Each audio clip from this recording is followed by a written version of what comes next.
helping European businesses to better compete in a global economy, create new jobs, support innovative startups and improve the public sector. That's the idea of the digital agenda created by the EU Commission.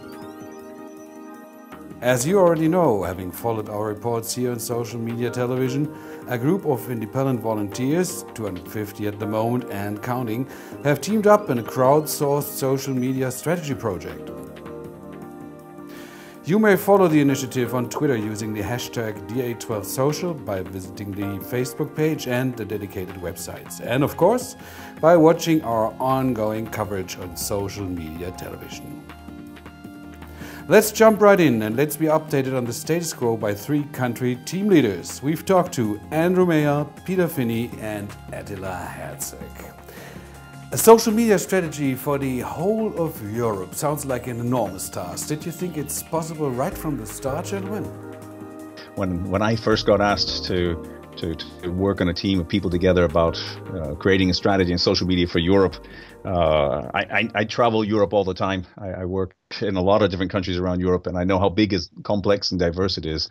So it was a little bit intimidating, and I wasn't quite sure how I should answer the call and make myself available or not for it.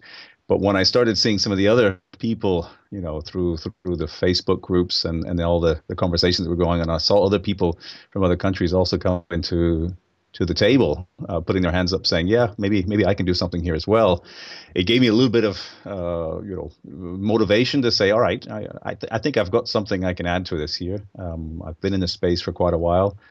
I know what social media strategies are, what it takes to put them together, but I was very, very conscious that it was going to take a real team effort here, that this was going to be bigger than anything than I've done so far. Well, my first impression, as you've just highlighted there, Olaf, is what a huge task. Respect to the potential depth, the fact that we're going to be researching from data gained in the public domain. So the bandwidth is also really a concern. How many people are going to be involved in this? That was my initial first impressions from what I saw taking this on. Well, I think that Europe is a colorful place with different cultures, attitudes, possibilities, and economic backgrounds. So for the first time, I thought that it should mean that this mission is not possible, actually. You've experienced some weeks of kind of online teamwork until now. Did that change your attitude towards the project in any way? Yeah, definitely. What I was amazed by is the community engagement that we've got with the DA12 social project across Europe. Over 250, 300 volunteers, all contributing really to the greater good. It's a real entrepreneurial sense. People wanting to help contribute to make things better.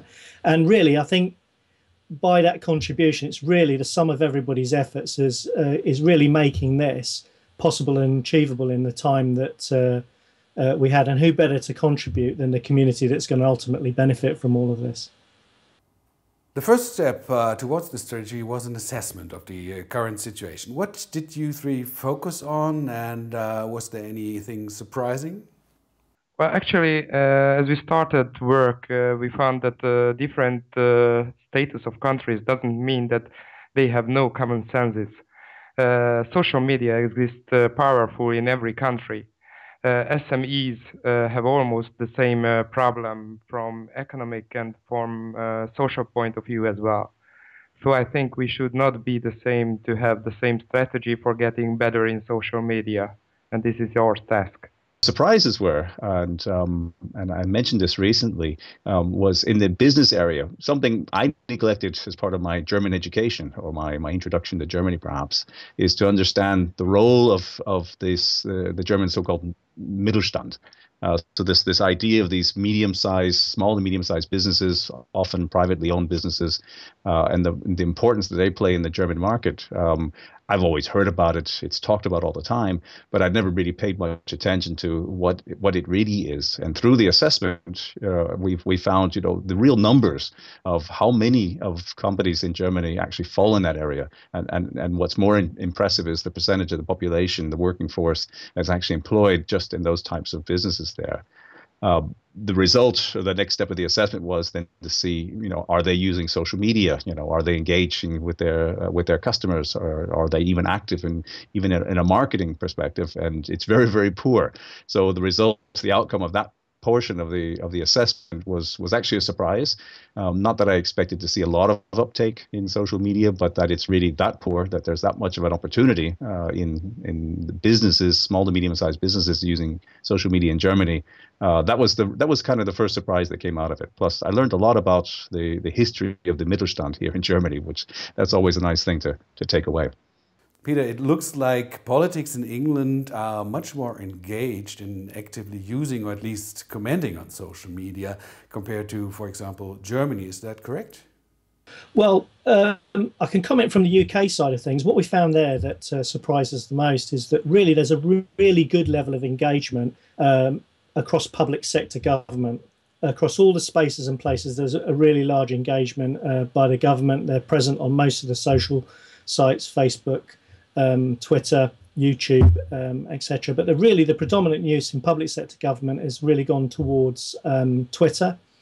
But the other thing that's quite a striking opposite to this is that there's a notable absence of the use of social media in central government websites. It's still the traditional web front end that's available to people today, and there's definitely an opportunity to move into that area. You could say that central government use is probably 10 years behind private sector use of social media from that point of view. Attila, you're from Hungary, leading the Romanian team now, which was called Emerging Countries in the beginning. Is there any specific way of using social media in those emerging countries? Well, actually, the common point is the importance of networks. In our culture, network was always in focus. Who has a friend here or there, he could reach his goals and he turned back if needed, just like a favor bank or something. And with social media, we can adopt these cultural elements into strategy as well.